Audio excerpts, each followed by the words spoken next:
Alright, hello everybody. I'm back here again with the sheet. We're up to 12 teams worth of players, 60 players. The sheet actually goes slightly off screen now, but that's okay. I'm going to kind of go over some of the things I said in my last video, since I wasn't even totally sure if I wanted to release the last video, but I'll try and be more concise this time so I can spend time on individual captains instead of just kind of reiterating the same basic concepts over and over again. So first of all, I'll just quickly explain what we're looking at here for those that don't want to watch the first video. Hopefully you shouldn't have to if I can get everything I want out in this one. As you may be able to tell, the players here are split into roles. There are repeats. The way this is divvied up is that if you put a 5 or a 4 for the role, you are in the column. So everyone that put a 5 or a 4 for pause 1 is in the pause 1 column, same pause 2, etc., etc. Obviously, some people did not put 5s or 4s for anything when they signed up for roles, so I did individually go through the player list, made sure everyone has at least one 5. Um, and yeah, so generally this should be fine. There's probably some that are a little scuffed. Some people, I wasn't entirely sure what to put for JD because he didn't put proper roles. For Mappo, I just put one role because they put all ones, but maybe he's willing to play multiple. I don't know. But hopefully this is mostly accurate. Uh, and then the pink players are captains, so they aren't actually draftable. For the pause ones and pause twos, the bold names are players that have also put themselves as mids, and the italicized names are players that have also put themselves as pause one, or put themselves as pause one and pause three, but not mid. So you see like Scroomlight, Jackman are kind of the rare people that only put a singular core role.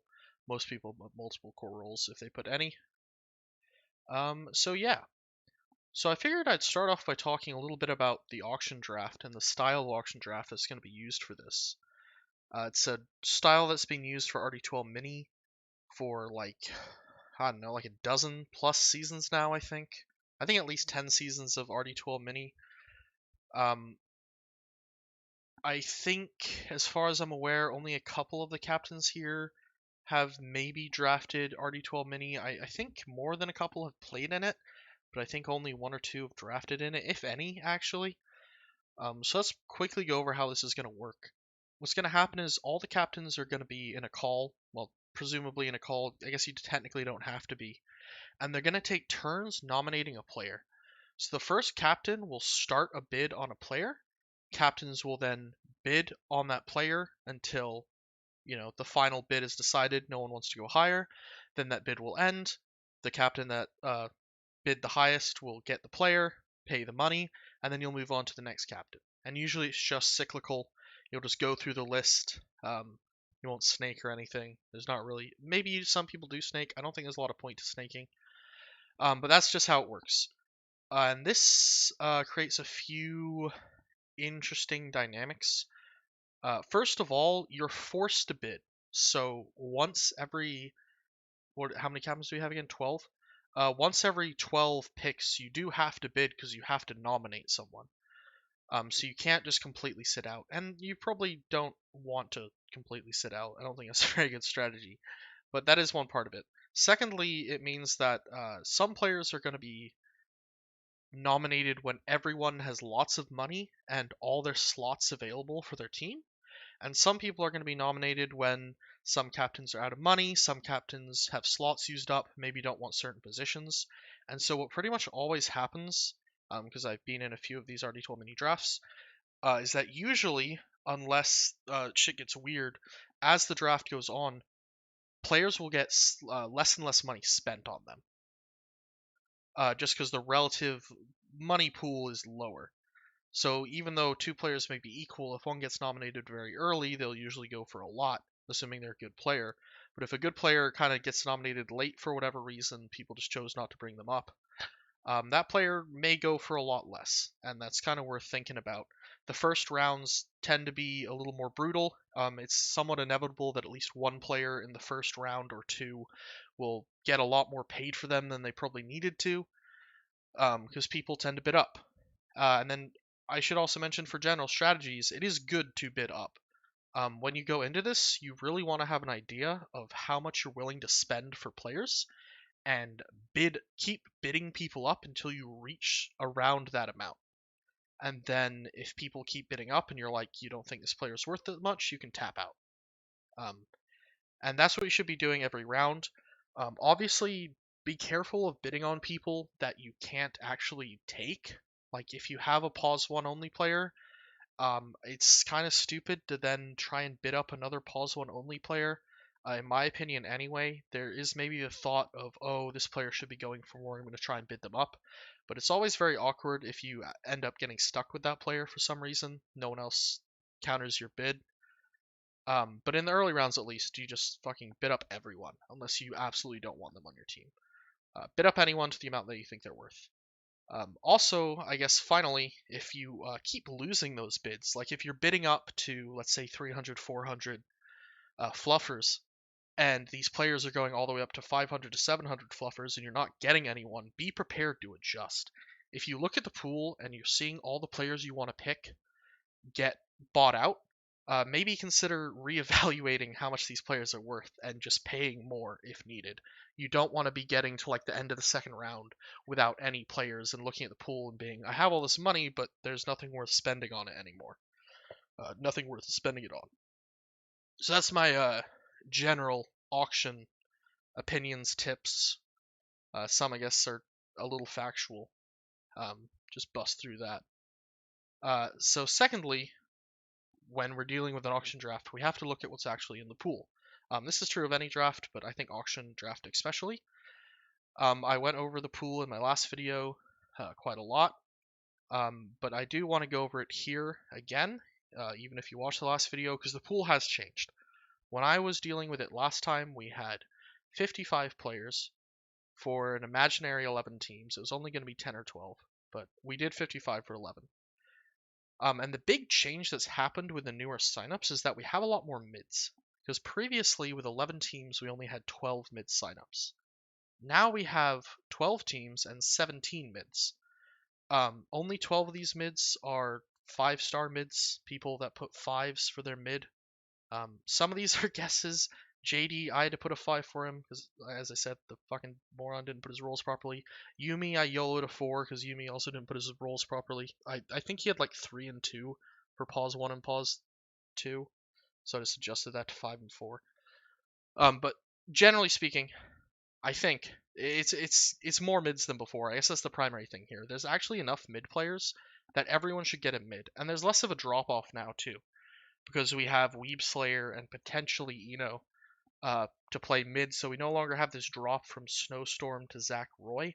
We have 4 players. I guess Nick Sauce was always here. I'd set his MR too low, but we have players in between, so it's a bit more of a normal curve as opposed to a cliff. As for the overall cores, I have this little number here. The overall core situation hasn't actually changed that much. Before there was, what was it? I believe 32 cores for 11 teams, and with 11 teams you'd need 33. With 12 teams you need 36 cores, so we've gone from 1 core deficit to 1 core extra. So in theory, every single player in this pool could get to play a role that they want to play. You'd have 36 cores playing core when they want to play core. Whoever 37 is, some of these people have both core and support marked, so one of those people would be on support, and then you'd have the remaining, 23 players playing support. In theory, that could happen. In reality, what will probably happen is that some of the high MMR supports will be made to play core, and some of the low MMR cores will be made to play support.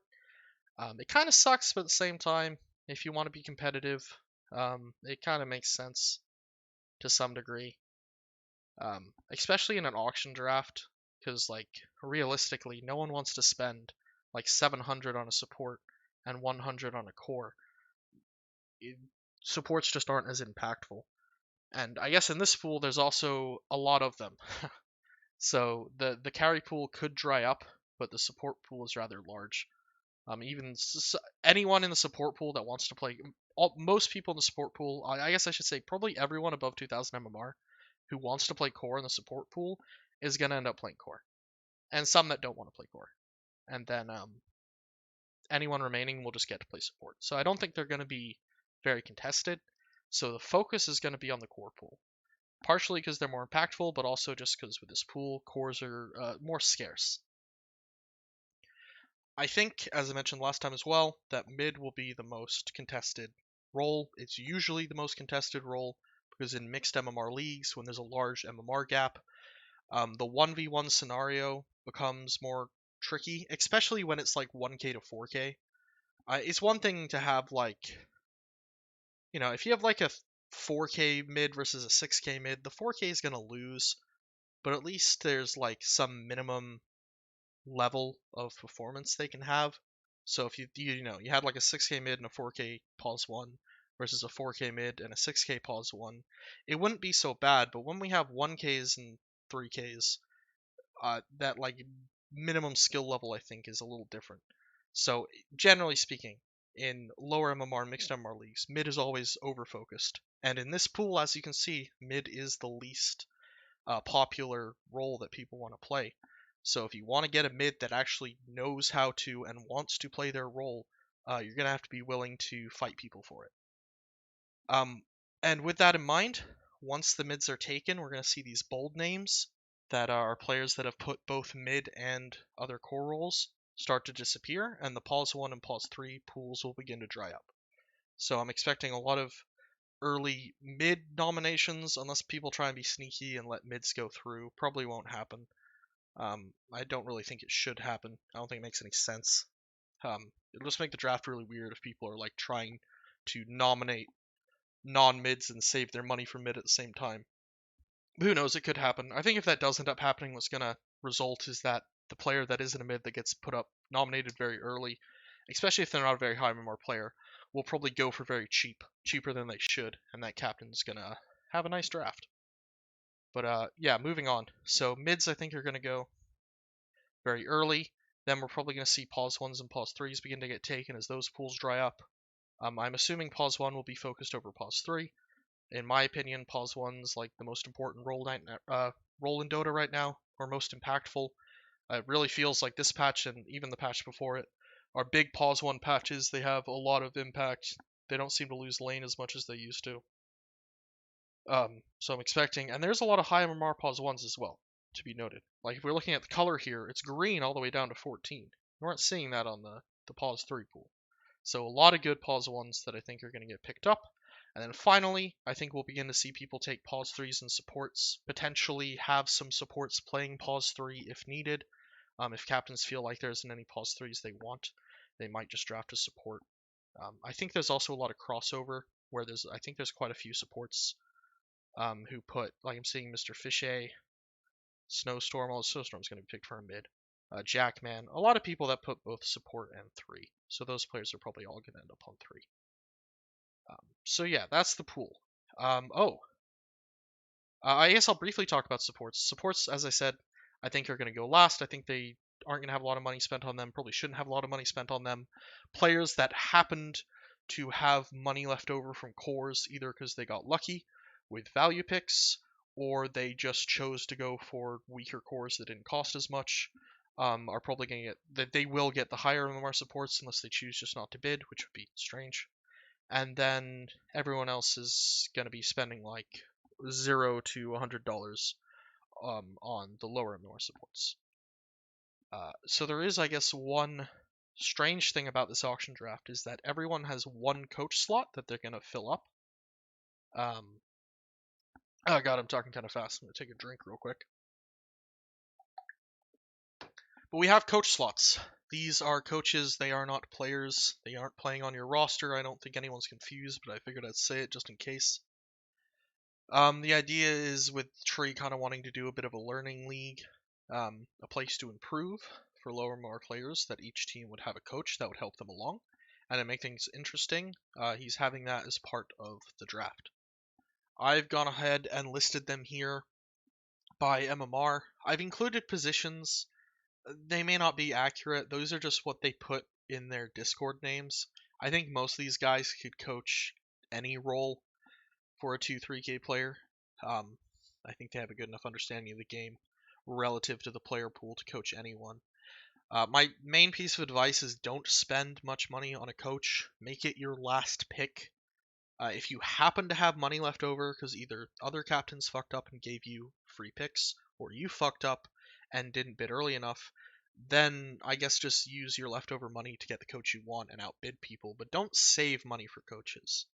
I think, like, first off, it's a pretty good pool. I don't think there's anyone you really want to dodge unless you have a personal problem with any of these guys. I think they're all pretty solid. Like, there's a pretty big MMR range, but at the end of the day, the more important thing is going to be kind of how you mesh with the person, how they teach versus how you learn. And I don't think anyone here knows how that's going to go. You can't really speak for you and your four teammates in terms of how you're going to interact with the coach. It's going to be mostly a crapshoot. Just pick someone, whatever you think. I guess go for high MMR if you have the money left over. Yeah, just if you're expecting to like pick a high MMR coach and have them save your team where you don't have any good players, I think you're probably delusional. That it just doesn't work like that. So don't spend too much on coaches. TLDR. All right, and that's like that's my run through of everything. That's my breakneck speed, at least for me, going through all the details of auction draft and this specific pool. But I've already done that once in the fairly long, rambly 30-minute video. I've managed to get this one down to 16 minutes with a little bit more information, so I'm happy with that.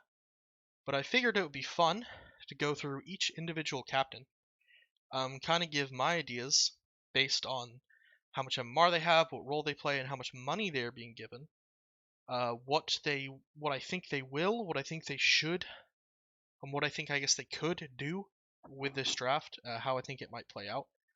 I don't know if some of these captains are kind of similar, like Slizzy and Brent. I think are in super similar situations. So I may not go over all of them completely individually, but I won't be doing more than like one or two groups of two. Like Yumi Princess and Brent Slizzy, I think are the only captains that look super similar. Before I get into this segment, I should double check. I know Maniac calibrated today, and he calibrated at 2,500. And I don't know if his money is going to significantly change because of that. I don't know if Tree is going to adjust him to be 2,500, or if he's just going to say, fuck it, you're 3,000 MMR. I don't know, we'll find out. I guess I should also mention that Tree said he would round these to look a little prettier. So, assume they're all, like, rounded to the nearest 10, I guess. I'm not going to change them. We'll see how it goes. You can figure it out. We really just want the rough idea. This is just a bit under 700, close to 800, 850-ish, 1200-ish. It's close enough. Okay, so let's start. Harbinger, I think, is one of the most interesting captains in the pool. He's the highest MMR player by a long shot, especially since Kale didn't get let in. I guess he's actually not the highest MMR player by a long shot, because I do sit pretty close behind. I think technically I might even be like 4640 or something. So maybe even closer than it looks. But he is the highest core by a lot, because I haven't played core in like years. The closest runner-up is Scroomlight at 4,300, like a full badge below. I think it's like Divine 2 versus Ancient 2 or something. Maybe Divine 1 versus Ancient 3. But yeah, Harbinger is very interesting, because he is one of the most powerful picks in the pool. I think it's very wise of him to captain, because the amount of money that could potentially be spent on him if he didn't captain might be difficult to build a rest of the team with. But here he is, and he only has not even $700 or fluffers to use because of how high MMR he is. It's possible Treebeard rounds all the way up to 700. That seems a little silly to me. I don't know why you'd round that much if you're going to use this fancy Z-score thing. But I don't understand Z-score. I assume Treebeard knows what he's doing. Maybe it will be 700. Either way, it's not a lot of money. Maybe we'll see like 700, 800. Then they're rounded in a similar way. But I'm expecting like 790. And I did talk about Harb. There were a couple captains I talked about last time, but I'll just we'll start fresh. We'll assume no one watched the last video, or I'll at least make sure no one has to watch the last video, even though some people definitely I think will end up watching both because content is content. But yeah, so Harb's in an interesting spot. He is a pause 1 player, which, as already mentioned, I think is the most powerful position to play. I think it's the best position to solo carry games on. I think it's one of the highest impact positions right now.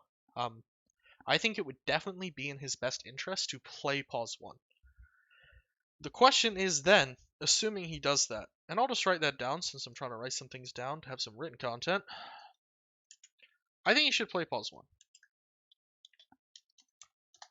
1. But this does mean that he now has to figure out how to get a mid and a pause 3 with only 700. Pretty much any high MMR player that people value is going to be bid up. Potentially up to 700. If Slizzy, Cats, Brent decide to push people to 600 or maybe all the way to 700, Harb cannot realistically compete with them, and I don't think Brent or Slizzy, if they're betting on people like Aelith, Scroomlight, are doing themselves a disservice. I think that's a pretty realistic thing for them to do. So it's safe to assume that Harbinger,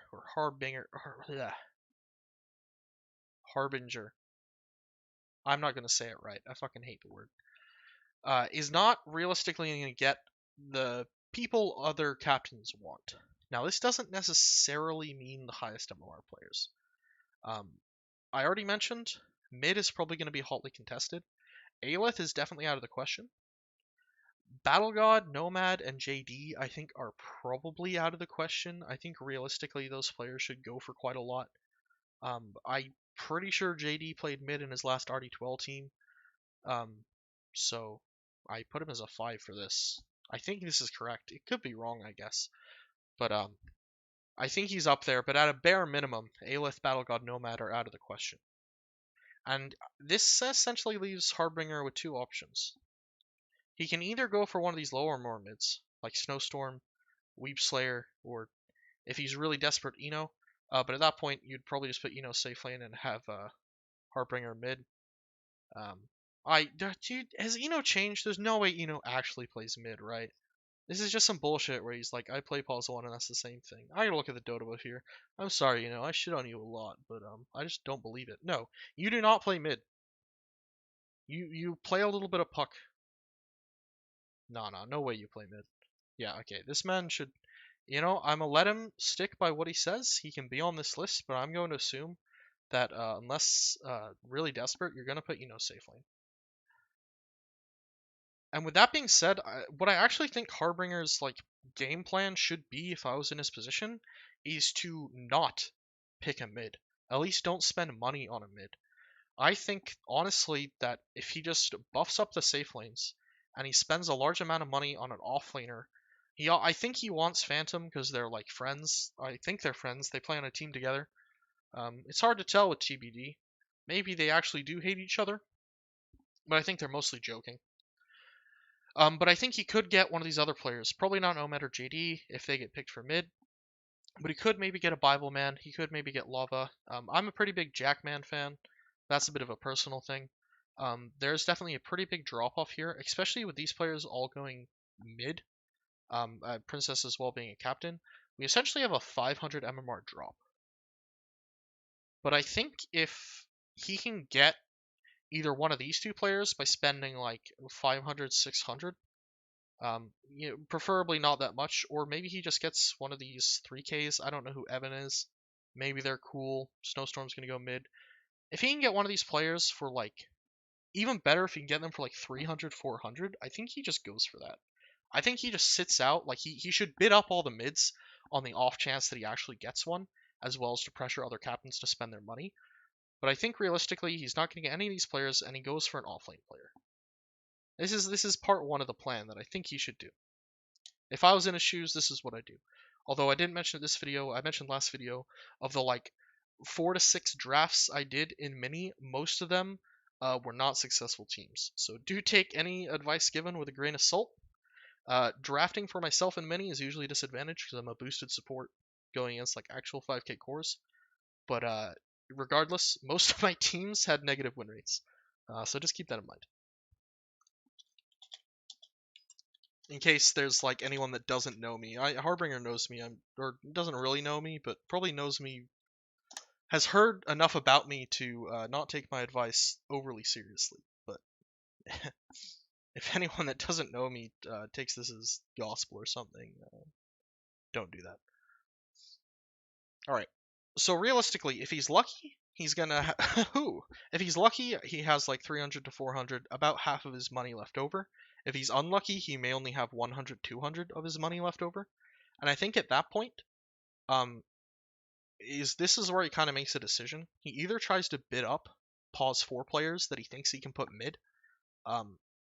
Now, I don't know if all these players would be okay with this. To some degree, I'm always like on the fence because I think it's nice to respect what people want to play, but at the same time, you have to be aware of what wins you games. So if he doesn't really care about pissing off a pause 4, a high MMR pause 4, I think he could go for a player like myself, like Yulk, like Scrub. Nomad's already going to be mid.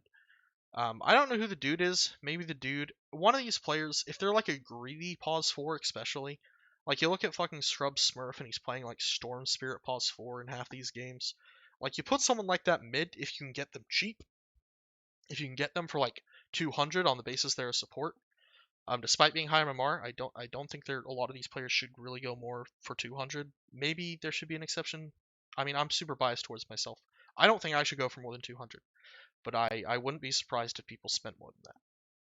So, but I think you potentially take one of these players and you force them mid, or alternatively, you just wait and you take one of these lower MMR mids, Ladolad, Zachroy Platinum, Weep Slayer. No, maybe not Weep Slayer, it's probably too high. I don't know these players, but if he looks at the Dodo buff and he decides he likes them, maybe they play like lots of Void Spirit or Puck or something like that that's very active and can make a lot of space, create space on the map for him. He takes one of these players for like 100, 200 bucks, and then you grab any sports you can get, and I think that's a pretty good team. And so, yeah, I think that's what I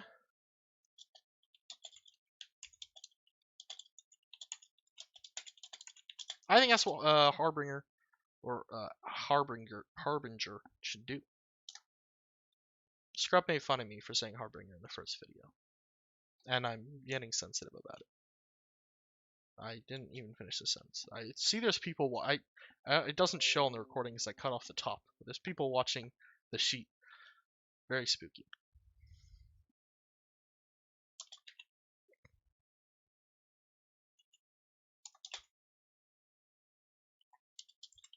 So yeah,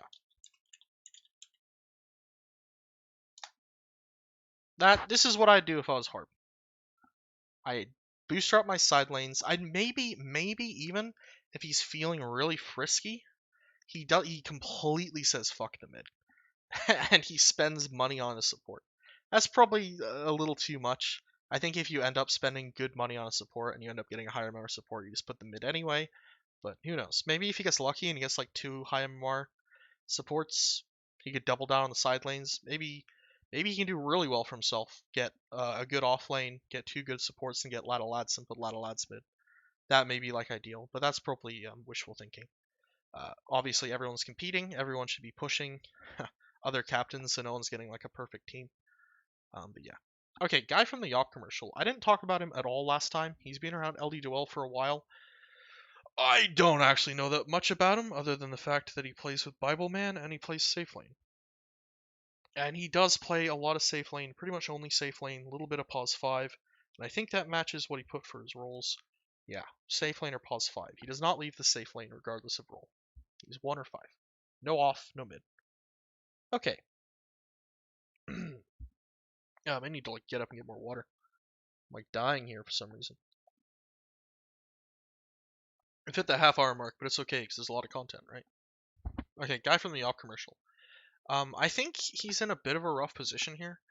He's very similar to Harbinger, except I think probably just straight up worse. Let's leave this open for a little bit. Ancient 3, that's actually not too bad. I should have known this based on the MMR, but for some reason, well, he's still a lot. It's like 600. What is this dumbass right now? Is he Divine 2 or Divine 1? Divine 1. It looks like he's going to be hitting Divine 2 quite soon, though.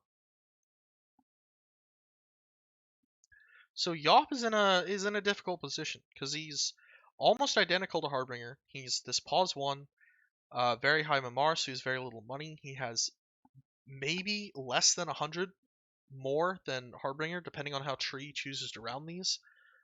That's either going to be 780, 775, or 800, I think. God help him if it's 775 and Harbinger has 700. Because that'll be rough, especially with these guys also probably getting rounded up. If he's like the one person in this row that's going to get rounded down. But I think he might need to do a similar thing. I'm looking at these captains. Let's maybe think about who's going where. Yumi and Princess don't need to draft a mid. They should try and force mids. I think Yumi in particular should try and force up mids in the bidding, because if he does get a mid, he can play safe lane, which is preferable for him. But I think realistically, Slizzy, Brent, Luth, Maniac, Princess, and probably Barrel and Cryptic, assuming they don't choose to like grief the draft, which would be not cool.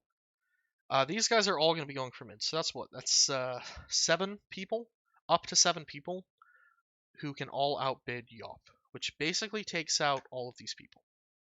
Aelith will be taken, Battle God will be taken, Nomad will be taken, JD and Snowstorm I think will be taken. I don't know Reedy personally, I assume they will be taken. I don't think you should put Eno mid under any circumstance. I don't know Weave Slayer, they're probably fine as well. So guy from the Yop commercial probably has to look at getting either Reedy, Weeb Slayer, not getting a mid, or getting a 2k mid. So he should definitely gun for one of the low 3k mids. He should definitely try. I think. But it's very likely that he can't get one without spending all his money, which would just be silly. I think maybe what he does is actually just do the exact same thing as Harb. Because similar to Harb, where Harb has his dynamic duo of Phantom in the pool, Yop does have Bible Man in the pool, and Yop I think plays a lot with Bible Man. Let's see if we look at matchups here.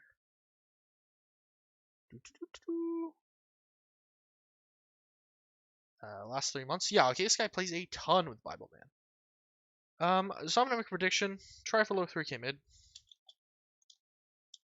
If it fails, go for a pause 3. Probably Bible Man, because this guy plays with Bible Man. And I guess I could put on Harbingers. Aim for Phantom, because he definitely is going to want to play with Phantom. And I think similar to Harbinger, Yop could probably spend a lot of money here. The question is, I guess, how much? He only has somewhere between 775 and 800 fluffers to spend. How much do you realistically spend on Bible Man without feeling like you've made a mistake? And also, how much are people going to push you up? I think one of the key things here is that other captains aren't going to nominate Bible Man, so you could maybe wait for round 2, especially if you're early in the nomination list. I think wait for round 2. So nominate a. Here we go, and this is probably the same with Harbinger 2. Nominate a mid round 1, and nominate.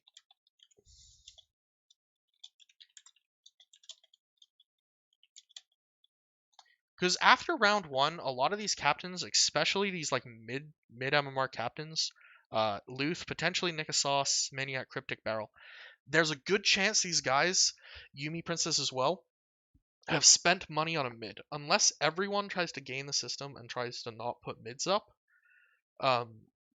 mids are going to start going down. Especially if you yourself put a mid up, because like no one's just going to give you a mid for $1. They're going to bid you up, and you should bid up with them for a while. Until you decide it's too much money and just want to go for Bible Man. And then same strat, I think it's the same strat as Harbinger. People, I'm going to check the Discord in a sec. I wonder if people are watching me type Harbinger. Harbinger.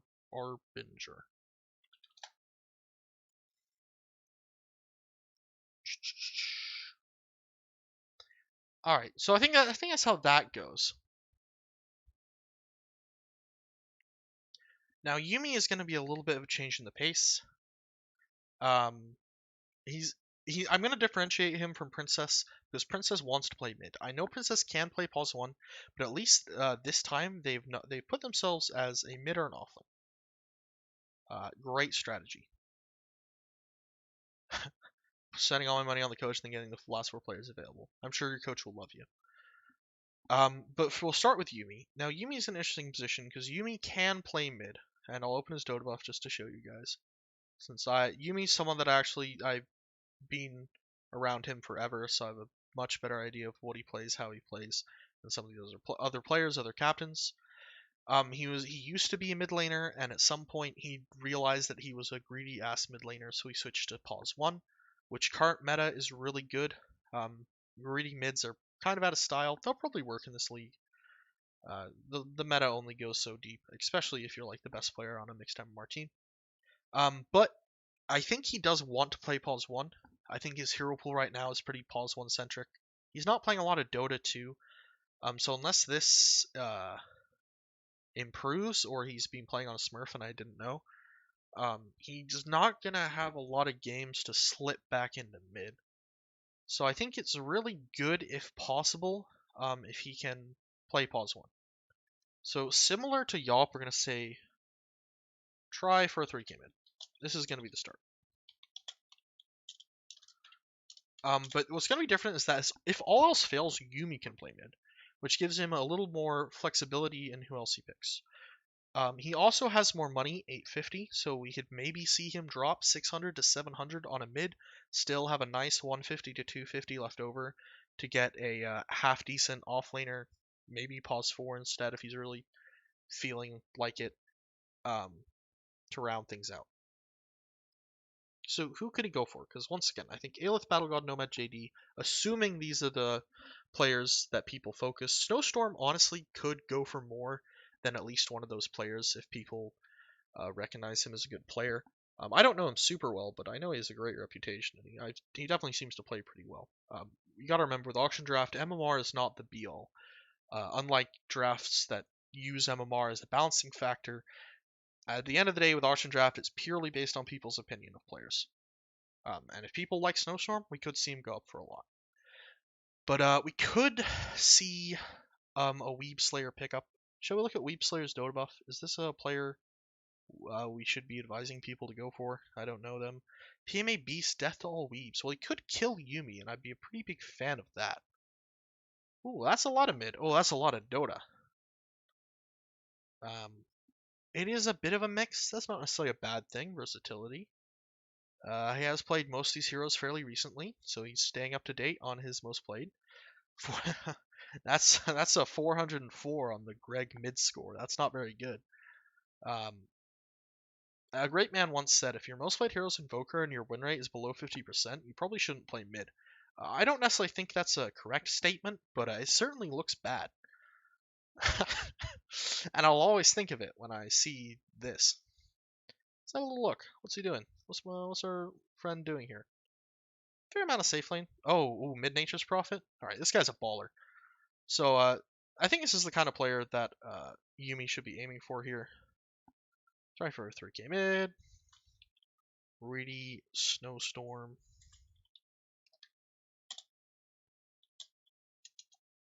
Etc. Those players for sure. If all fails, play mid yourself.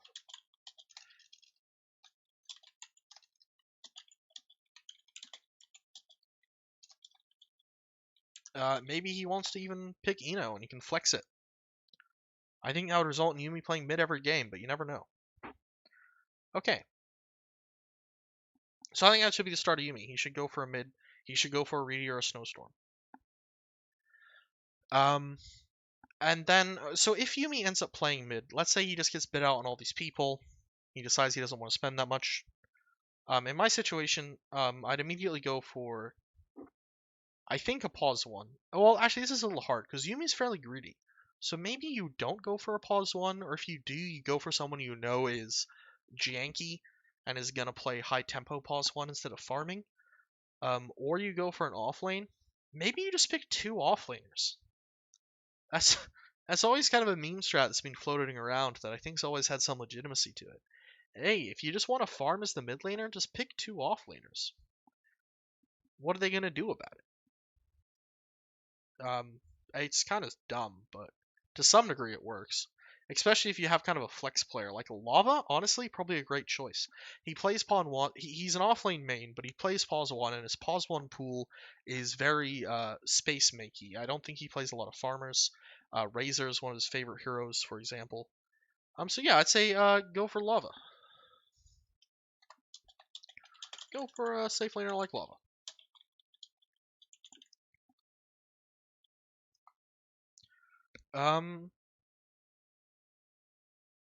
Anyone else he could go for? Bible Man maybe a little hard. Bible Man, you should go for both, I think. So, basically any of these high go for you know. I'm also kind of linking up people that play with each other on a regular basis here. Lava. Try and get good side lane cores. I don't like how many people are on the sheet now. It's spooking me. I don't like the way people are watching me. You can side lane cores, maybe a pulse war. I do think one possible option is that you can go for like one of these 2k. If you get like a 2k pause 3 cheap, like I think if you put up a 2k pause 3 in like the second round, I don't think most people are going to want to bid too much on them. I could be wrong, but if you put up someone like Oz, who I don't know, so we'll just use them as an example. If you put up someone like Oz, they've only put a 4 here actually. I guess I thought this guy was a support main. He's actually a 5 main. I'm getting Steam messages. I'm gonna ignore them. But I don't know. You put up someone like any of these guys, any of these low more players. I don't think in the second round people are gonna be willing to bid on them, because if you put them up and then just someone else bids and you just stop, that's a captain that potentially could have got like a 3k off lane that now has a 2k off lane. But if you do end up with a 2k off lane, then I think you could potentially just get a high MMR pause 4. Like let's say in Yumi's example here. If he has 850, he fails to get a mid. Maybe he's able to get Lava for like, I don't know, 300, 400. Being, I think, liberal with that number. Maybe it's possible he gets a really good deal and he gets like 200. I think that'd be a little wild given how high Lava MMR is, but let's stick with 400 for now. Let's assume it's bad. He has a lot of money left. He has 450. If he's able to spend, just get a cheap pause 3, just keep putting up pause 3s, and gets one for like 50, and he has 400 left, then he can just take one of these high MMR pause 4s. You group them up with your weaker pause 3. They bolster each other. Not Aelith, but any one of these people except for Nomad or Aelith. You put them with a weaker pause 3, they bolster up the pause 3 in lane, and then maybe they can take over shot calling. That's just like an idea. Actually, I don't know how many of these people you'd want shot calling. The pause 4 pool is incredibly cursed. Well, at least this part is. Yeah, I wouldn't trust any of these people, but there's just an idea as well. If you have a good safe laner and a good mid laner, you could, at that point, I think, branch out and go for a good pause 4. So let's adjust this a little. Maybe Harmon Bros pause 4 instead of 3. If you're...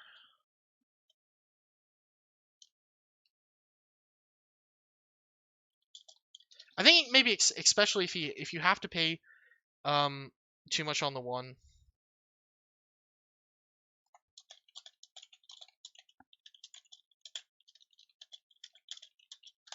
I think that's probably the strategy there. If you end up spending a ton on Lava, like 500, maybe you just go for the get a pause 4 and get a cheap pause 3 strategy. Okay, Princess is going to be a little similar but slightly different. Princess does not need to go for a mid, which makes him the first player here like that, like at all. Yumi and Harbinger obviously can mid, and they may choose to not go for mid and just play mid right off the bat. But Princess is the player that is not even a question. Princess, I think, is without a doubt going to play mid. He has no real incentive to try and pick a mid. I think he can just go straight for the pause 1, pause 3s. So let me just quickly check this message. Is it important? Maple story. Okay, no. So yeah, with Princess, I wonder how they're going to order this as well. They may just go like down this list like this for ordering, and if they do that, that means Princess is nominating early. And if he's nominating early, I think he nominates a side lane core that he wants but isn't like emotionally attached to. If that makes sense. Like, don't nominate the guy that you super duper want, and will be upset if you don't get, but nominate someone that you'd be happy to have on your team. Maybe one of the flex players, like your Nomad, your JD, Lava. I don't know if Princess has anyone in particular he wants on his team. Maybe he's. I think the strongest point, honestly, to Captain Auction Draft is that you go in, no promises, no expectations. You haven't told anyone you're definitely going to pick them or even try for them. You're just like, I'm going to go for the best draft I possibly can. And I think Princess might be in that position. Um, as far as I'm aware, he doesn't have any friends. Just kidding, kind of. So I think he can probably just go for whoever here. So if an early bid, I think he goes for Flex Score.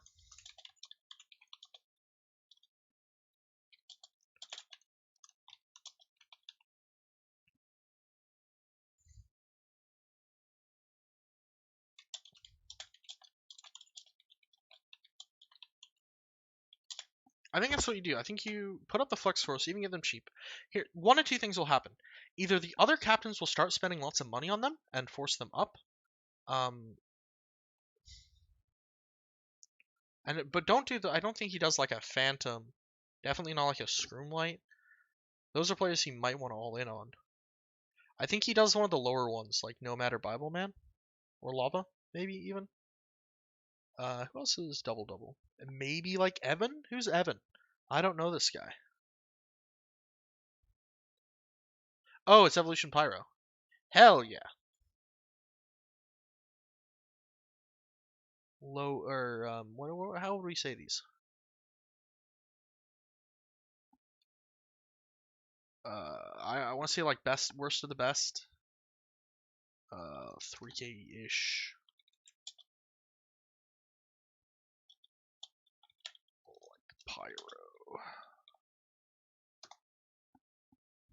I think that's probably the first thing. I think maybe not even for an early bid. Maybe it's just his first bid. It's hard because the more people that bid. So let's say they do it the other way. They could also randomize this, but let's say they do it this way down. And let's say a lot of these captains actually get the players they want. Like let's say these guys they put up their their big mids and they successfully bid for them. And then they have a bunch of money left over and they already have their mid, they're gonna bid you up on a Flex Score. So it's less powerful the later you do it. But it should work either way. I mean, you just bid them up until you're not willing to pay anymore. Maybe bid them up like 100, 200, and then stop. If someone gets them 100, 200, they're probably pretty happy. Especially some of these big purse captains. But at the end of the day, when you're a big purse captain, there's a limit to how many like value, flex, not high but not low or more players you can get on a team. Because the whole point of this high purse is that you're able to buy like the best players. So they don't even want it too much. It'd just be nice if they could get it real cheap, and they already got a mid, and then maybe they could just all in on their safe lane and put Pyro off lane or something like that. Something along those lines. Let's just say first bid regardless. This is my strategy.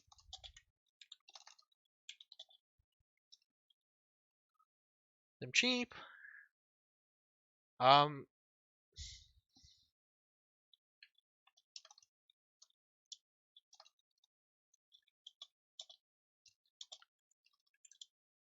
Bid up mids you'd be willing to take.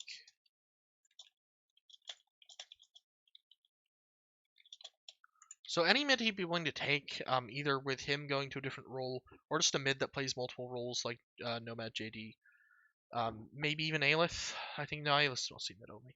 Maybe just bid up Aelith because Aelith. I don't know. Hopefully the Larmor captains will do that for you. You don't have to bother. I mean, even like these guys, Harbinger, Yop, Yumi should be bidding up Aelith, and maybe Battle God as well, pretty high. So you may not even have to get involved at all. But maybe if you see like a Snowstorm, like if you see Snowstorm on there, definitely bid him up. I think. Well, Snowstorm actually similar to Princess hasn't put mid or safe lane. I mean. But anyway, Bid up mids you'd be willing to take, but don't go too hard, obviously, because you don't want to end up with a mid that you don't want to play with because you want to play mid. 2 mid-only players, bad combo. You're going to take. Go for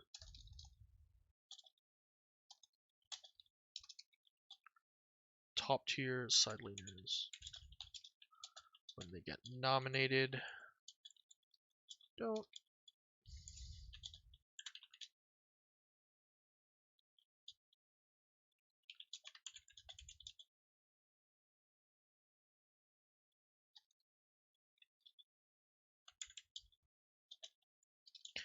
So yeah, I think this would be my plan. So you start off by just putting up like a flex score like Pyro, or one of these other guys. Doesn't have to be Pyro. Could be maybe just Bodmass flex. Dude, Bodmass is a support player, so I don't even know why I'm talking about him. I guess I should look for the italicized names. That's the whole point.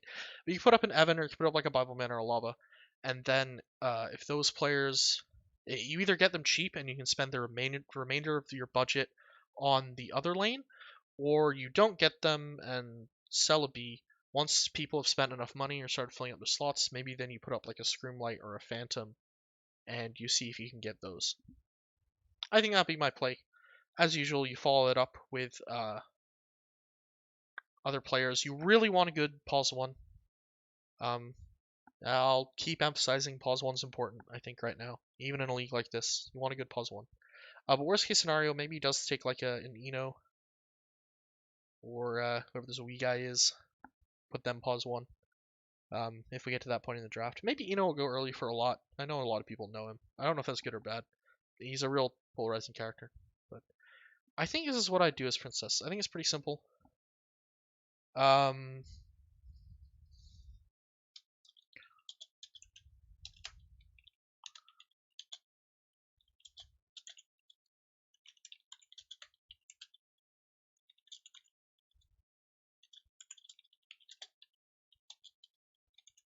But if any side lane cores you want other people nominate, don't.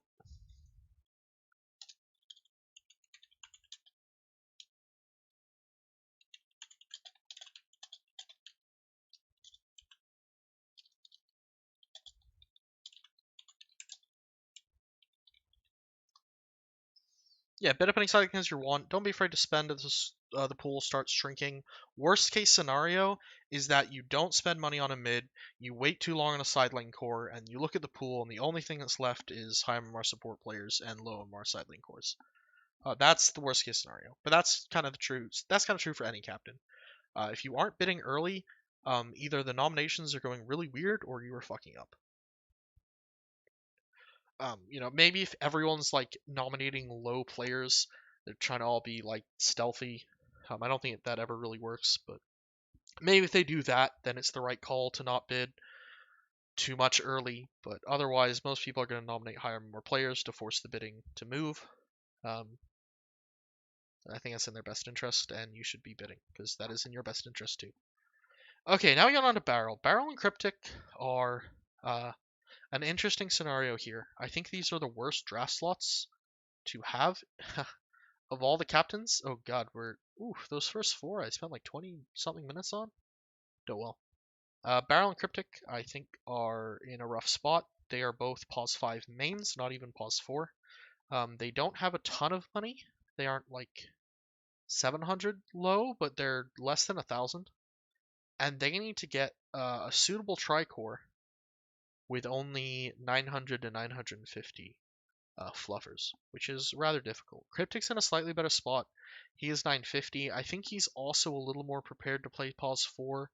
He might be stubborn on playing pause 1, or not pause 1, pause 5. But I think he just has. I think he's playing more Dota right now, and I think he has a bit more experience on pause 4. Who's this? It's actually just entirely Oracle, isn't it? Okay, no, there's some Hoodwink offlane. Or Hoodwink pause 4. I don't know if that counts, but he's playing a decent amount of Dota. Barrel not playing as much Dota. He's playing some Nyx. Maybe they're both equal flex, but either way, Cryptic has a little more money. I think the strategy here is going to be very similar for the two of them. There's basically two options. You either all in on a good core, Or you try and get as many value cores as possible. So yeah. Two options. Wait. You see, waiting's really hard though. Because if you just wait and it's like, oh, I'm just gonna go like Snowstorm or something and hope everyone else has spent their money, everyone else won't have spent their money. Because even if like, I need to stop. I'm moving this one to the side. I keep accidentally clicking on it. So even if like these 5 players go to these 5 captains, or these 6 captains, I mean, we'll assume at least one of them's playing mid. I think Cats might play mid. You're still gonna have these guys contesting you for a Snowstorm, and they could push that price up a lot. Like you could push that up to 500 pretty easily, and I don't think it would be that bad. Yeah, maybe 500 a little high, but 400 easy. And now you're spending half of your money. The thing is, these guys over here, Yumi through Harbinger, they'd be happy to spend half their money on a good mid like Snowstorm. You, even though you have more money to spend, it's gonna be a little rougher. Because you need to not only get that, when these guys get a good mid, it's like, great, I got my mid set, I got my safe lane set, the great foundation for a winning team. You get this mid player, and it's like, great, well, now I also need a pause one. So, two options. One, tap out early on big players.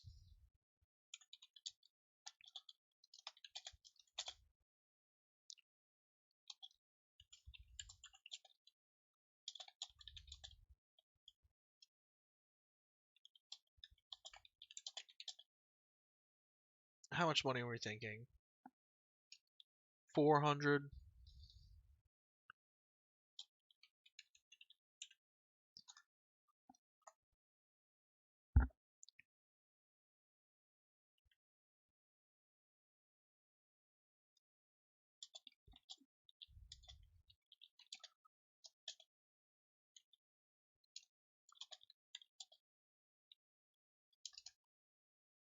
Let's say no more than.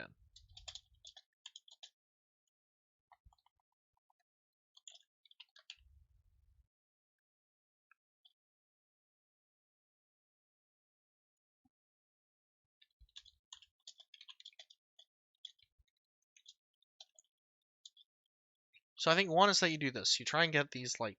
Now, personal experience, I don't think this is a great strategy.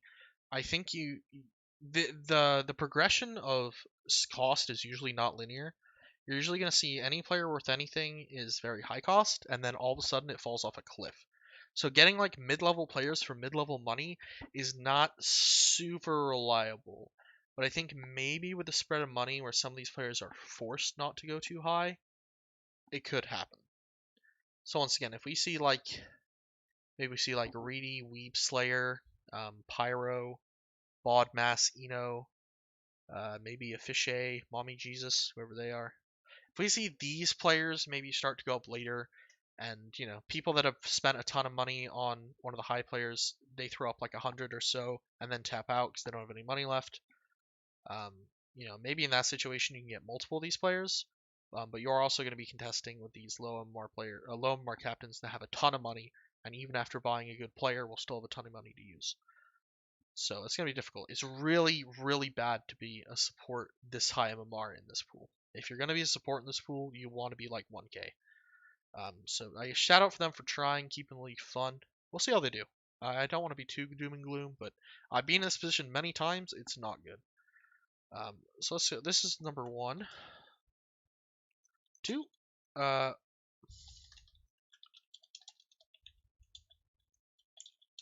And big on a high core. Try and get value cores.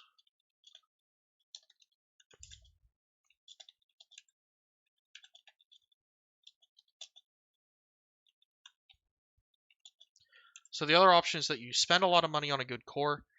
You just say, fuck it, I have like 850 buckaroos. I'm just going to spend...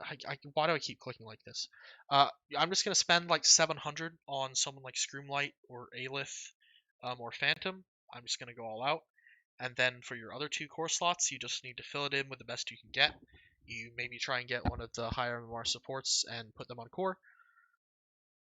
Especially on pause 3. I think that works pretty okay. There's a lot of supports that are okay switching to pause 3. And then you can maybe get one of the value mids for cheap, or you get one of the greedier pause 4s that can maybe play a little bit of mid, and you put them mid. Better yet, if you maybe buy out on a mid, if you're able to outbid, like if maybe the 1k captains get cold feet and you can outbid them on Aelith, or maybe you can get Battle God. He's got a little bit less of a reputation because he plays so much support, I think. You get one of those players for a lot of money, and then just build as much value as you can around it. The team, I think, is naturally either way going to be weaker. You either have no super strong players, or you have one super strong player with a lot on their shoulders. But unless you get lucky and other captains screw up, or you get lucky with a player that's just super value, this is how it's going to be for Cryptic and Barrel. I don't really think there's much point distinguishing them. They're very similar here with their situations. The only real difference is 50 fluffers. Um, Otherwise, they're different players, obviously, but for the sake of the draft, they're the same. Um, so there we go. I guess option number 3, I'm not even going to bother writing it out, is that these guys switch to core. Barrel and Cryptic have played core in the past. Barrel used to play a lot of off lane, a bit of safe lane. Cryptic used to play a lot of safe lane. I don't think they were great at it. I think that Pause 5 was a nice move for them.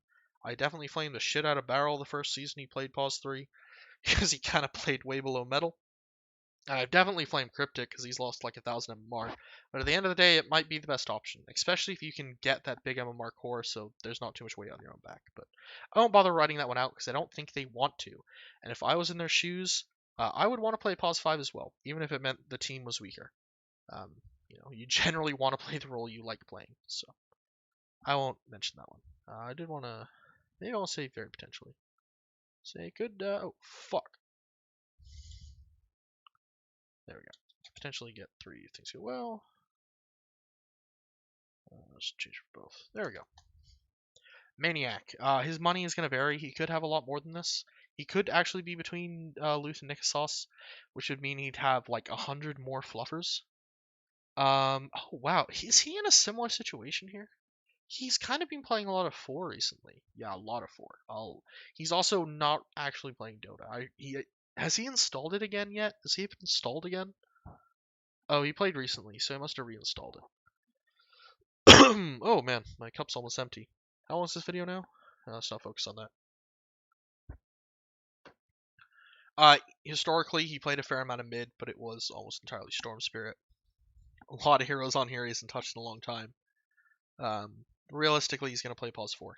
I think with Pause 4, you can kind of say fuck the offlane. So you're playing Pause 4. 4, you can say fuck offlane.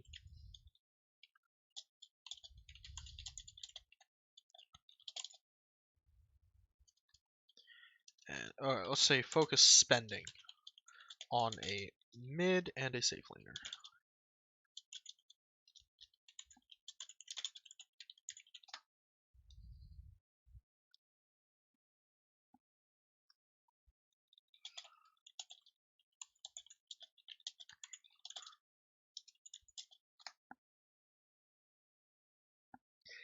If he has 1050, I think this is quite easy. I will keep assuming 950 for now, even though did Tree confirm it? I couldn't tell how much he was kidding. Can I get a response from him right now? No, I accidentally I'm pinging JD.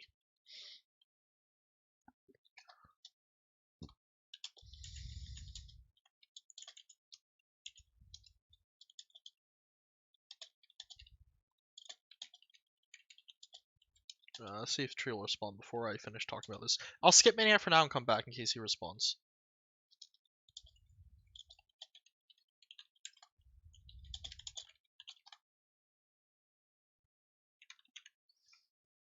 So let's look at Luth for a bit here.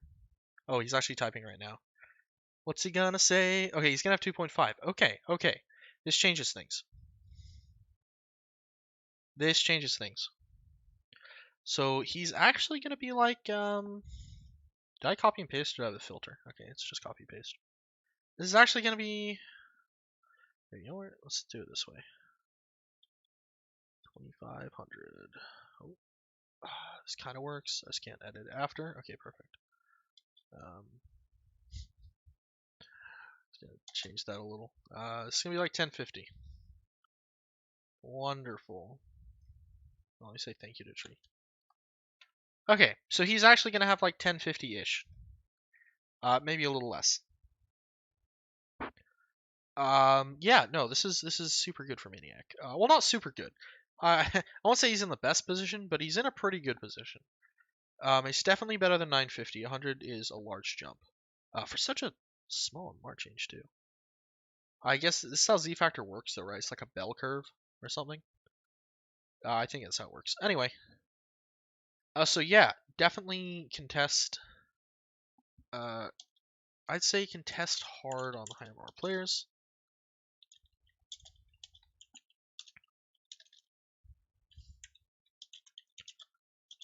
What, 1050? I'd say spend up to 700 on a mid.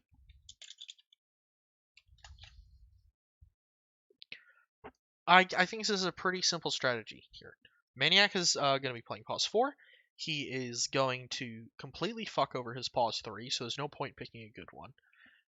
He should probably go for a good pause 2, and then he can just get a weaker pause 1. I guess part of the issue with Maniac is that Count Von Needy Bitch is pretty accurate. So he might be a little particular about who he plays with. And I don't think he knows many of these pause 1 players. Or the pause 2s for that matter. He doesn't know anyone in this pool, actually. On a mid, if needed. I should add if needed. So if he ends up getting someone like JD, because I think that's the kind of person he'd like. Let's say he can get JD. Yeah, I don't know. Just get a pause 1. Figure it out. JD will just play jungle anyway. I keep assuming JD will play mid and not just play jungle. I think he's a chill guy. So I think he'll play whatever at the end of the day, if he's asked to nicely. God. What does he do here? Does he have like Mommy Jesus? It's a great name. And I don't think he knows them, which means he doesn't hate them yet. Ooh, Rick and Morty picture though. It's got a certain vibe. Oh, he plays the OP heroes. Yeah, this person's great. Yeah. Yeah, I think you, then get the best safe lane you can.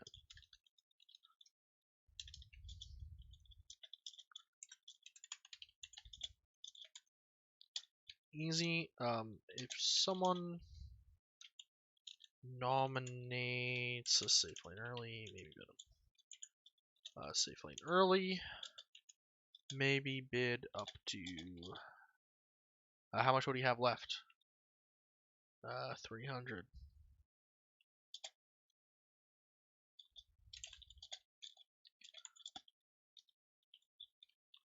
There you go. Just don't draft an offlaner because you're gonna screw him over. Okay, I think Maniac's got a pretty easy setup here. Luth, also kind of easy. This is another pause 1 player, but unlike our earlier pause 1 players, they actually have a bit of a purse. They are weaker pause 1 players, in theory at least. I don't think, man, Luth is like one of the people I've met. I wouldn't say I know them very well or like we're friends per se, but he's one of the earliest people I met in Dota that like I didn't know in person. But he's never played a lot. Like I think we had a similar amount of games when we met back in like 2017. But now I have over like almost 5,000 games and he's still booling below 2,000. So he just never really played as much. But it looks like currently he's playing a bit. He's playing at least a couple games a week, which is a good sign. He's not playing a lot of pause 1 right now. I assumed pause 1. And I think, if he can play pause 1, I know he used to play pause 1. He has just put pause 1. Okay, he should play pause 1 for sure. Because that makes getting together a core trio a lot easier. So I'll just say that for sure. Play pause 1. I think that's already assumed, but we'll just put it there just in case.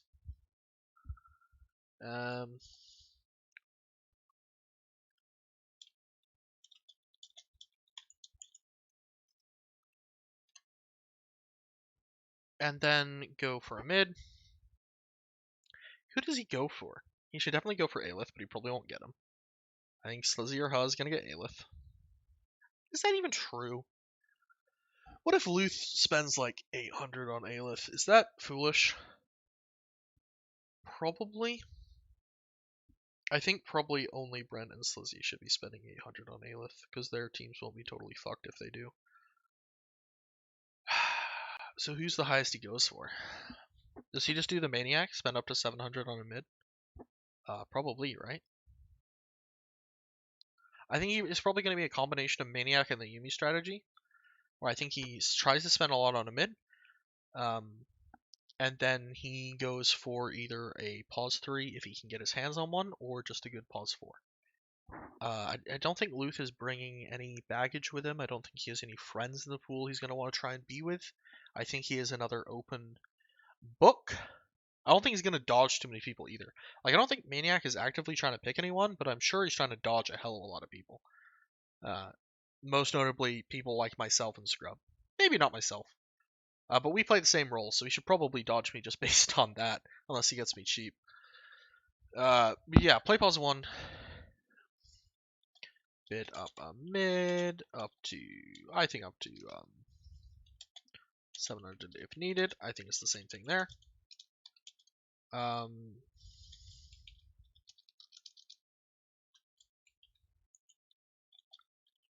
Money on or 4 on a singular, I should say, on a pause 3 or pause 4. I think you just go all out. You just kind of get one, get a value in the other place. Or actually, or option 2, sack your offlane a bit and get yourself a good pause 5. I think this is also potentially an option, is that you just kind of sack your offlane and get yourself a good pause 5. I think if you have a good enough mid, they can kind of just save the offlane. Like, you just pick your offlane like Spirit Breaker, Underlord, those kind of heroes. It doesn't really matter if they're 1-2k. They're not going to win the lane, but they're going to be useful regardless how the game goes. And then you have a good mid they can run around with, and hopefully if you've put money in a good pause 5, you can have the good enough start to carry the game with the space that's made.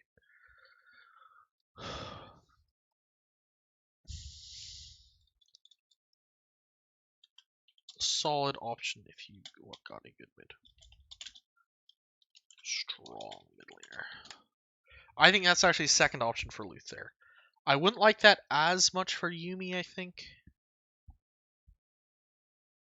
But I think Yumi also potentially just ends up playing mid. Maybe Yumi could do the same thing, actually. But they would need... because Snowstorm talks a lot too, right? Yeah, I think Yumi could do the same thing. Like, if he gets a Snowstorm, because I think Snowstorm will call shots. So if he gets, like, Snowstorm...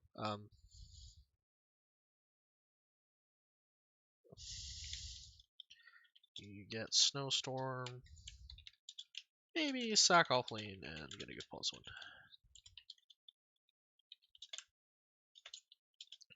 Or not pulse one, top tier pulse 5. Because I think Snowstorm can just so sack off lane a bit.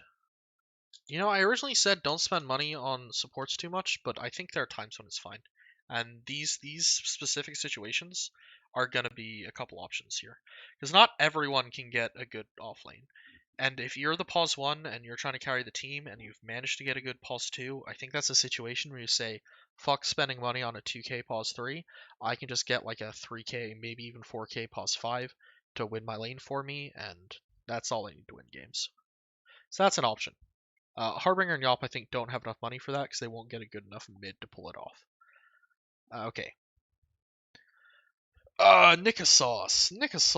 A little interesting. I think this is the first low or mid. There's 2 of them. Or maybe 3 of them, depending what Slizzy does.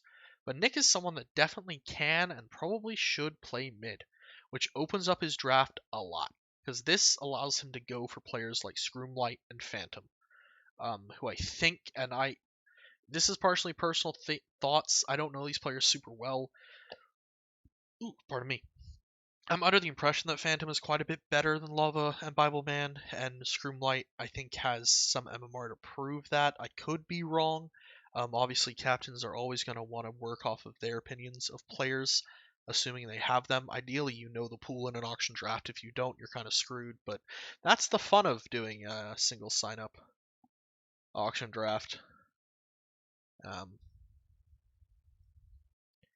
All right, yeah. So anyway, without further ado, play mid. Fuck the haters. Draw a big dosh.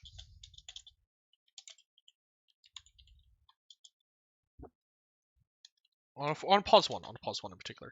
Yeah, because Nick can just get a good pause one.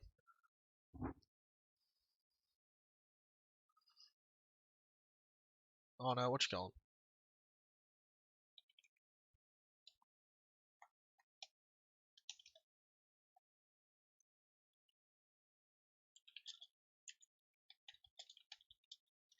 Money to bid up pause 3 and 4s.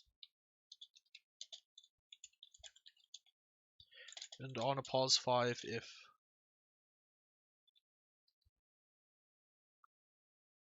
possible. So I think Nick's game plan here is that he gets a good pause one. Pause ones carry games right now. Nick, he's a pretty value mid. He can assuming he can play space makers, which I think he can. So yeah.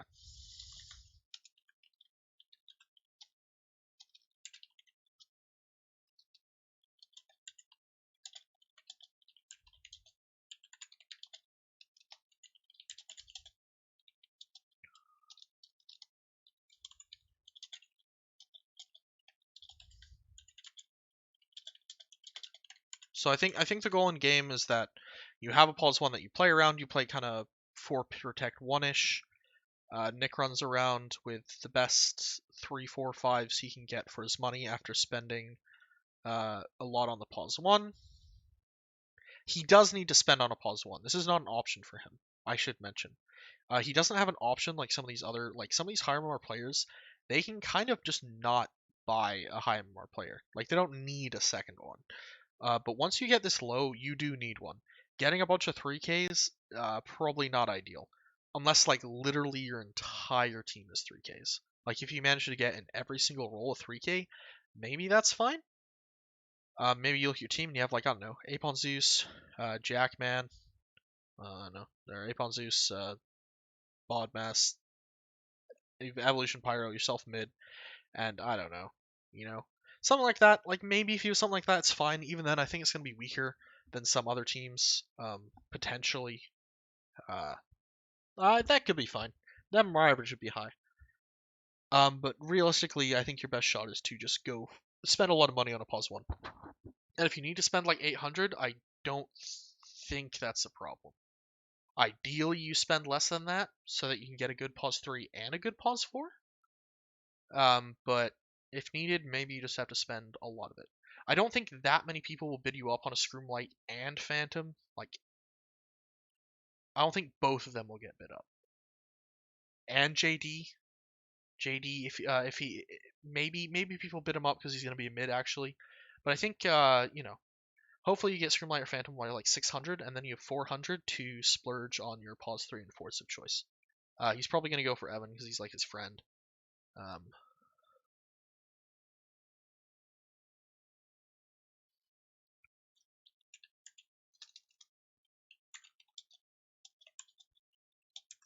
We'll see what he does. He might have some meme strategy set up because he's Nick, and he likes to do low MR teams with his friends that tend to overperform, but not always as well as needed to win games.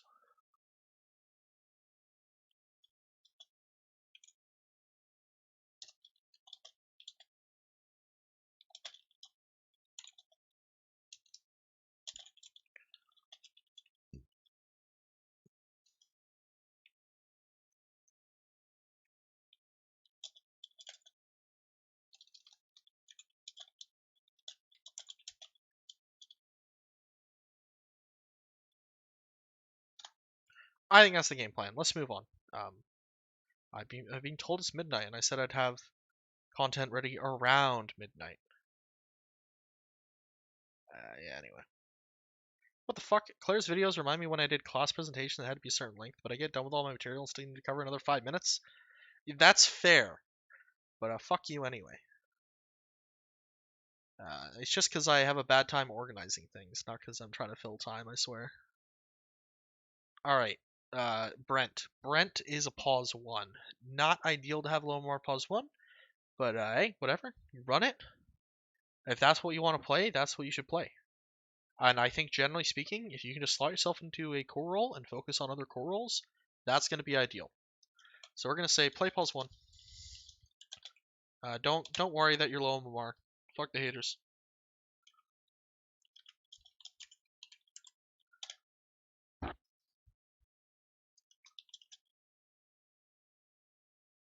How much can you realistically spend on a mid? Because your mid isn't going to carry you. It's like 800, because then you have 400 left over. That's probably the play, right? Um, Spend a lot on your mid, maybe up to 900. Is 900 insane? When do you stop? I mean, at 900, most of these players can't outbid you. It literally is be between Bra, Slizzy, and basically just Bra and Slizzy. Potentially up to 800. I think 800 is legitimate though. You'll have 400 left over.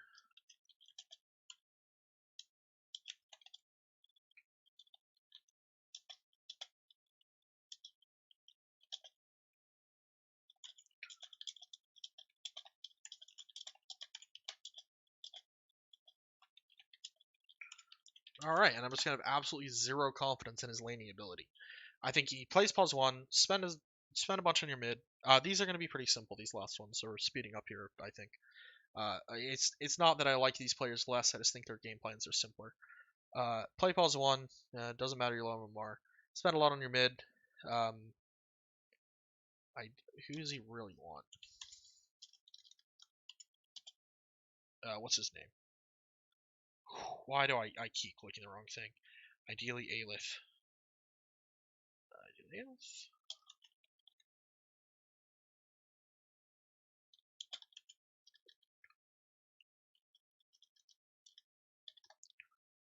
Yeah, spend remaining money and spell this correctly. Do I care?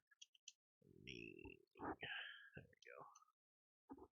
34, don't worry about the 5. You're gonna have to catch me regardless because you suck. Let's just add this. Because you're bad. Okay.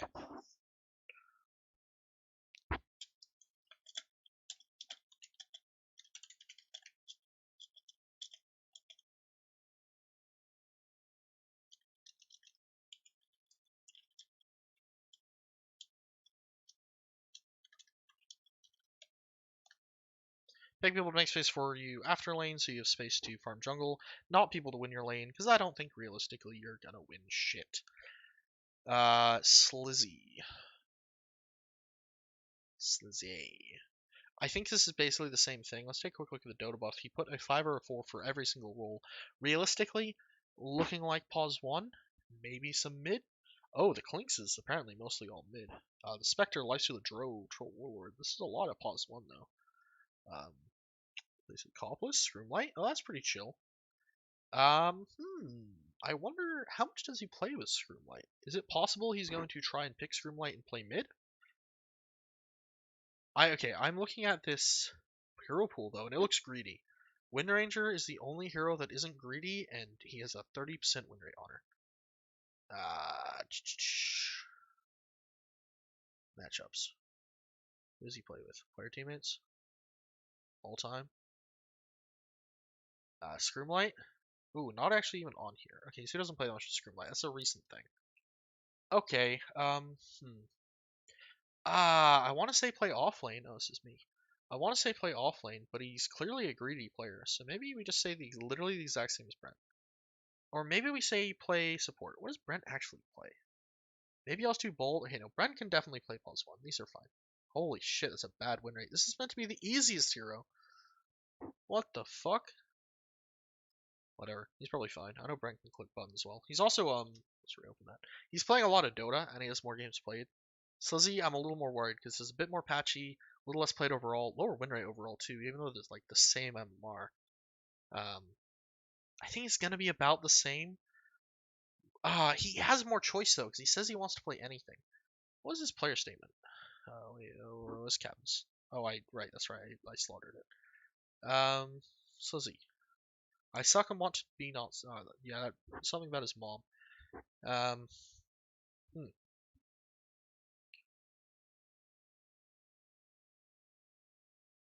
Yeah, fuck. I don't know, dude.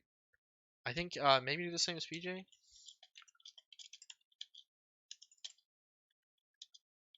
None of these guys are support, which is kind of crazy. None of the lower Warcams are support. Or play support and see if you can.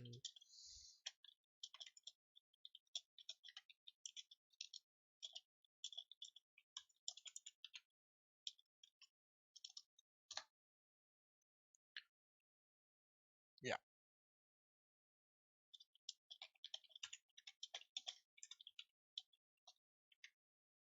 And then finally, cats. I think this is the most interesting one. This is the lowest MR captain in the pool. And they're also a mid player, which makes them very interesting. In theory. Oh wait, the hell? You aren't. You don't look like as much of a mid player as you. Oh, I see. We got a 5 here and only a 4 here. Ah, that's a little sneaky. I was originally gonna say fuck it and play mid, but if the mid you play is TA, then you should not be playing mid. No way on earth should you be just taking TA mid over and over again as the 1K player. Void Spirit, I mean, if you play more heroes like Void Spirit, that's fine. Yeah, this mid pool's actually really small. Maybe we, not pool, their mid hero pool is very small. So maybe it'd be safer to assume support for this player. Pause 4, maybe? Seen a lot of, this is, how accurate is this? C+, so this thing isn't very accurate, I don't think. I mean, this looks like what, Cuddle Clock. This is probably support, let's be honest. This hero's no longer a mid. Yeah, I'm gonna assume pause 4. To assume. I was originally thinking I was gonna get to draft around a 1K mid, which I thought, or like, conceptually draft around a 1K mid, which I thought would be really fun. But, instead, we, just gonna use a pause 4. I think I don't know, I'm gonna end up changing Slizzies to do the same as PJ or do the same as Cats. Go to same pause 4. Okay. You need to get both a pause 2 and a pause 4. No, and a pause 1, sorry. Your money. So what do you do first? I think fuck, why can't I click properly? I think there's no reason not to go for the mids first, because there's just less of them. In theory. But once these mids start getting picked, the puzzle pool does dwindle. Who isn't? That's the thing. You got Screamlight, Phantom, Lava, Bibleman, Bodmass. Maybe not Bodmass. So let's say these 4 are pretty peak, and these 4 are pretty peak. These 2 aren't bad either.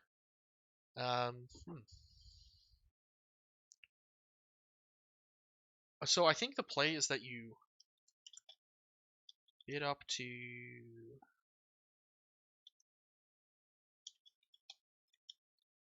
on any decent pause 1/2. I think you do up to 500, right?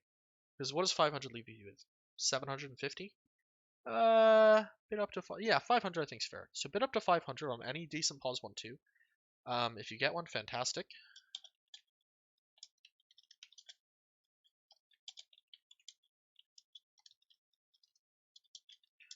You can drop the remaining.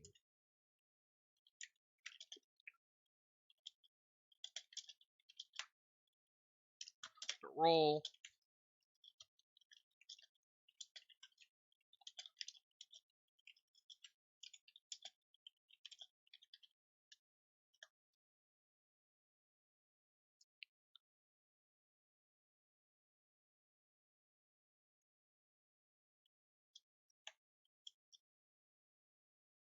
Bidding higher.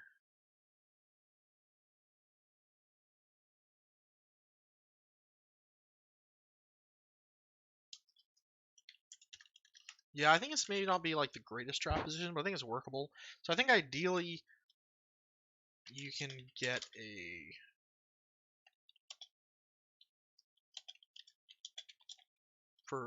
I think ideally get a good 3K plus player for both 1 and 2 with 1,000 fluffers. But if you...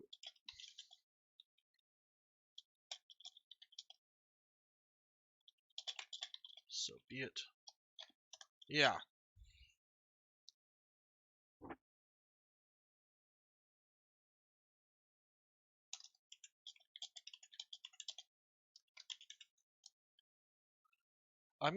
So I'm assuming pause 4, you need to get both pause 2 and a pause 1 with your money, but up to 500 any decent pause 1, pause 2. If you get one great, you can drop the up to 700 fluffers. Another roll. If you lose too many bids, start bidding higher.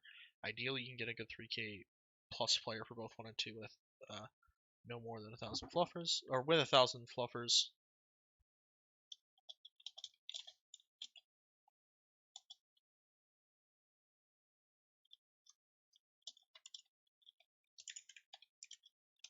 You can't afford to miss out on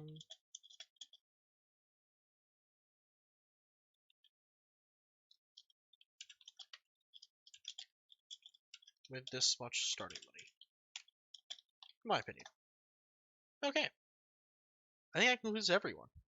Oh wow, this one got kind of long. Go to assume pause 4. That's not even spelled right. Do we care? Not really. I assume pause. Oh, wow, we just spelled it wrong a different way now. You need to get both pause 2 and money, but up to 500 on IDs pause 1, 2. If you get one, great. You drop the others up to 700 fluffers on the other roll. If you lose too many of it, start bidding higher. Ideally, you can get a good 3k bus player for both 1 and 2 with no more than 1,000 fluffers, but if you have to spend 1,200 on them, so be it. You can't afford to miss out on the best cores with this much starting with. Yeah. Suzy, you literally just, if you want to play core, do what HUD does, I think. And if you want to play support, do what Cats does. And that concludes this. This is a neat little 90 minutes. Anyone that watches through this entire thing is absolutely insane. I assume most people are going to be captains that just skip to the part where I talk about them. And if you don't, then well, thanks. I guess. I guess I don't really know what I'm gaining from this, but if you're using me to fall asleep or just zone out at work, I'm glad to be of assistance. All right. I guess I'll end the video now. Peace.